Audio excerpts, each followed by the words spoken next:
আসসালামু আলাইকুম গাইস, আজকে আমার মিনি কিচেনে আমি রান্না করব পাইনাপেলের পাকোড়া।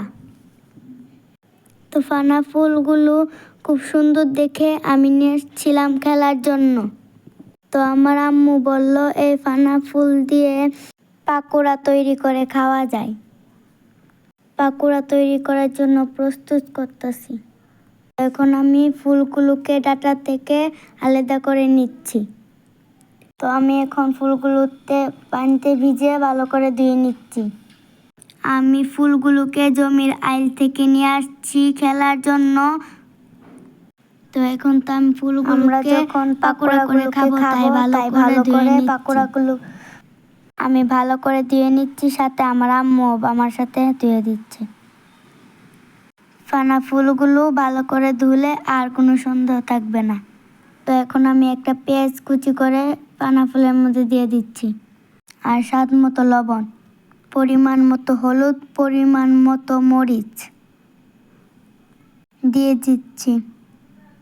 তো এখন পাকোড়া তৈরি করব, তাই আমি আটার বালতিটা নিয়ে নিলাম। এখন পরিমাণ মতো আটা দিয়ে দেব। তো পরিমাণ মতো পানি দিয়ে দিচ্ছি। তো এখন আমি আস্তে আস্তে করে মেখে নেব, কারণ মিনি কিচেনে বল বাটিগুলো খুব ছোট তাই। আর আমি এখন জিরে গুঁড়ো দিয়ে দেবো খাবারটা ঘ্রাণ আর স্বাদ আসার জন্য। তো আমার ব্যাটারটা পুরোপুরি প্রস্তুত হয়েছে রান্নার জন্য। এখন আমি চুলাতে আগুন ধরিয়ে নিলাম। তো চুলাতে আগুন ওঠার পর তো আমি গরম কড়াইতে তেলটা দিয়ে দিলাম। এখন পাকোড়াগুলো দিয়ে দিচ্ছি। খুব সাবধানে পাকোড়াগুলো দিতে হবে, তেলটা অনেক গরম। তো আমি প্রথমবার মিনি কিচেনে পাকোড়া ভাজতেছি। আমার একতাল পাকোড়া হয়ে গেছে, এখন আমি উঠিয়ে নিলাম।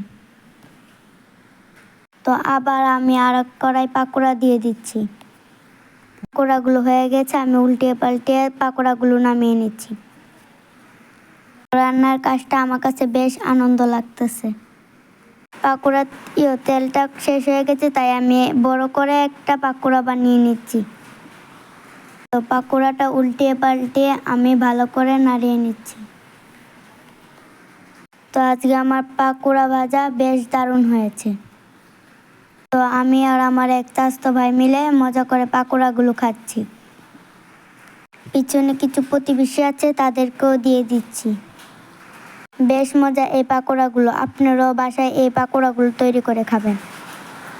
আমি আর আমার এক ভাইয়া খুব মজা করে পাকোড়াগুলো খেয়েছি। ভালো থাকবেন, আমার জন্য দোয়া করবেন।